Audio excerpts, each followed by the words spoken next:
अस्सलाम वालेकुम प्यारे बच्चों, कैसे हैं आप सब। जी बेटा, चांद की सैर मैम ने कल आपको उसका जायज़ा दिया था, तो यकीन सारे बच्चों ने जायज़ा अच्छे से याद कर लिया होगा। तो आते हैं अब बोर्ड की तरफ।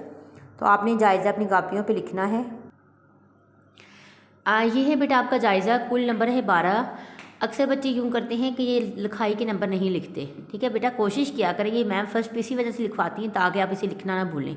तो ये तो आपने हर हाल में लिखे तो 2 नंबर लिखाई के, अगर आप नहीं लिखेंगे तो आपको 2 नंबर नहीं मिलेंगे।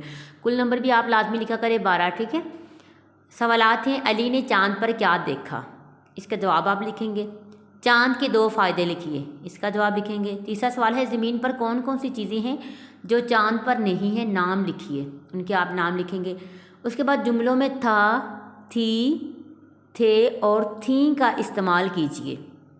ठीक है, जहाँ पे था आ रहा वहाँ पे आपने था लिखना है, और ये पिछले सबक में से है। ठीक है, तो पिछले सबक आपको मैम ने बताया था ना कि मैम पीछे से भी आपका जायज़ा ले सकती हैं, और ये तो वैसे भी आपको आता ही होगा। तुम क्या कर रहे, क्या आता है, थी आता है, थे आता है, थी नहीं आता, जो भी आता है वो आप यहाँ पे लगाएंगे। दादी जान सो रही डैश, फ़ायज़ा चावल खा रही डैश, मुर्गा शाख पर बैठा डैश। ठीक है, नीचे मैम ने डायरी भी लिख दी, उर्दू जायज़ा लिया क्या। तो बेटा ये है आपका काम।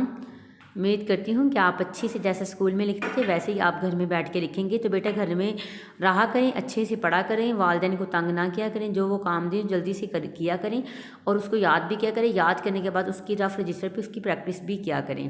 तो इनका आपने जायज़ा लिखना है, लिखाई के नंबर और कुल नंबर लिखना नहीं भूलने। अपना ख्याल रखें। अल्लाह हाफिज़।